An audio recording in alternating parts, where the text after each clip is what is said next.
नमस्कार, times of Swaraj में आप सबों का स्वागत है और मैं हूं संतोष सिंह।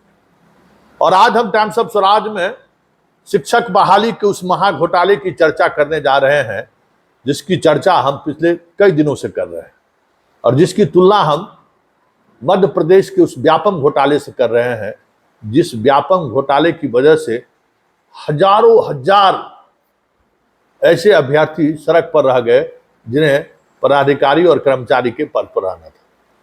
वैसे इस व्यापम घोटाले की वजह से सरकार के सेहत पर कोई प्रभाव नहीं पड़ा। शिवराज सिंह चौहान अब केंद्र में, दिल्ली में पहुंच गए, बड़ी बड़ी बातें हुई। मतलब हमारे समाज के लिए ये मुद्दा नहीं है। हाँ, मुद्दा सिर्फ इतना ही है कि एकलव्य का जो अंगूठा कटा वो आज भी चर्चा में है और बात बात में ये चर्चा के तौर पर सामने आती रहती है क्योंकि इसके सहारे सियासत साधा जाता है। और आज जो अंगूठा काट रहा है नीतीश कुमार, लालू यादव, तेजस्वी यादव, उसका तो नाम लेने से तो उसको एकलव्य के से तुलना करने से तो कोई लाभ मिलने वाला है नहीं। इसलिए न लिखने वाला लिख रहा है, न दिखाने वाला दिख रहा है, न कभी कोई कविता का पाठ कर रहा है, न कोई साहित्यकार साहित्य की रचना कर रहा है, न संगीतकार कोई गीत बना रहा है, न गीतकार कोई गीत लिख रहा है, क्योंकि इससे राजनीतिक नैरेटिव सेट होने वाला नहीं है। चलिए, आज उन तमाम जिन फर्जी शिक्षकों के बारे में हमने खबर चलाई थी और समस्तीपुर डीएम ने जो जांच कमेटी गठित की थी उसके समक्ष हाजिर होना है। वैसे हाजिर होने से पहले शिक्षा विभाग ने पिछले 24 घंटे के दौरान जबरदस्त मेहनत किया है कि किस तरीके से हम सब लोग बच जाएं। मतलब बचाव को लेकर जितने तरह के तरकीब हो सकते हैं, एक से एक तरकीब, नायाब तरकीब के लिए रजिस्टर बदल दिया गया।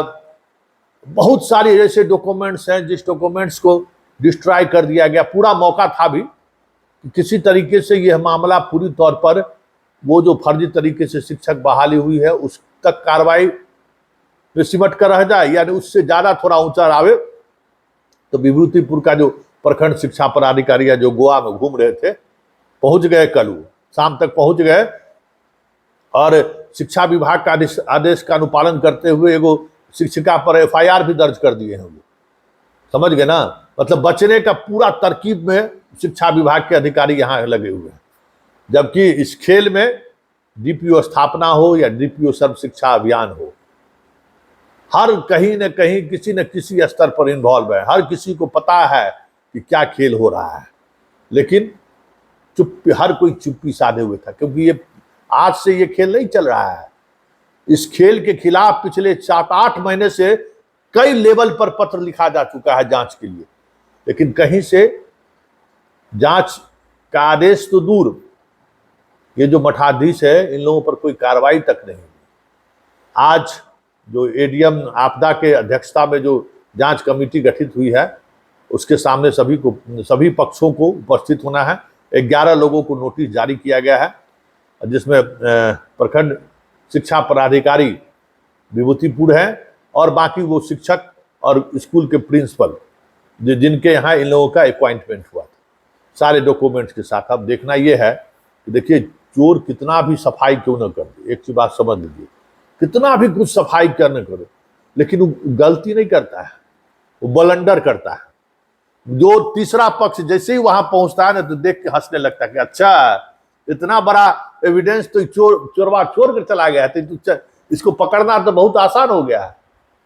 पहले देखते थे ना, चोर चप्पल छोड़ देता था, तो तौलिया छोड़ देता था, कुछ न कुछ ऐसा चीज छोड़ दे। अब जैसे कोलकाता में घटना घटी तो जनाब का एयरपोर्ट कहीं गिर गया, तो इसलिए कुछ न कुछ ऐसा एविडेंस छोड़ के जाता है जो एविडेंस अगर जांच करता अगर चाहे तो मिनटों में पकड़ ले और फिर कार्रवाई हो जाए। अब देखना यह है, क्योंकि डीएम तो तबादला हो गया, जिसे उन्होंने जांच कमेटी का अध्यक्ष बनाया था वो डीएम के खासे खास थे। कई मामले का उन्होंने जांच की और कार्रवाई किया है। डीएम बदल गए, नए निजाम आ गए हैं, तो अब वो किस हद तक जांच को आगे बढ़ाते हैं ये देखने वाली बात होगी। क्योंकि बेगूसराय में जो इनकी छवि है डीएम साहब का, वो छवि से बहुत ज़्यादा लोग उत्साहित होने की जरूरत नहीं है कि ये जो है बहुत कुछ पुराने डीएम के आसपास भी नहीं है, जो जो लोग हमारे रिपोर्टर लोग बता रहे हैं।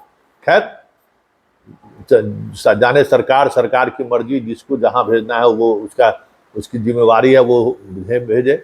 लेकिन आज देखना यह है कि ये सारे लोग जब पहुंचते हैं तो होता क्या है, क्योंकि कार्रवाई का स्तर, पूरी कोशिश है शिक्षा विभाग का कि बहुत ज्यादा अगर कार्रवाई हो रही तो प्रखंड शिक्षा पदाधिकारी तक आते आते मामला खत्म हो जाए।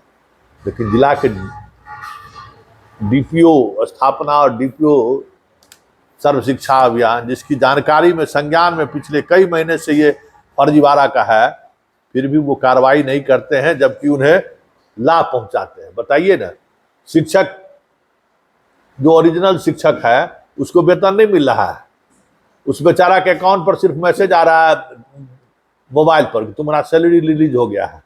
आइए, फर्जिया को वेतन मिल रहा है, बिना डीपीओ स्थापना को हो सकता है? कौन चेक में गड़बड़ी किया होगा भाई, कौन नंबर में गड़बड़ी किया है, प्रान नंबर बनाने में कौन कलाकारी किया?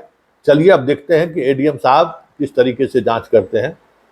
वैसे दबाव में वो भी बहुत है, क्योंकि ये नेटवर्क काफी मजबूत नेटवर्क है ना, और इस नेटवर्क में पैसे की कोई कमी नहीं है।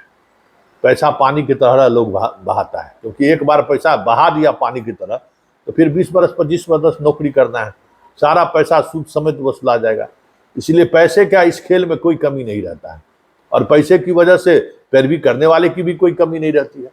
अब जितने बिहार के जान लीजिए अधिकांश डीपीओ डीपीएम जितना है, सारे लोग इस खेल को कैसे मैनेज किया जाए, इस खेल में लगा हुआ है।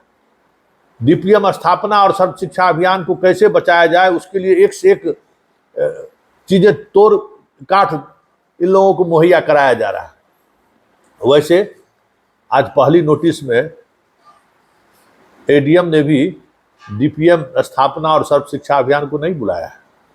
वैसे जांच की प्रक्रिया इसी तरीके से आगे बढ़ती है, पहले नीचे से शुरू होता है, फिर धीरे धीरे ऊपर की तरफ बढ़ता है। तो अब देखना यह है, उम्मीद है कार्रवाई होगी, नहीं तो फिर तो जंगे ऐलान तो हो ही चुका है।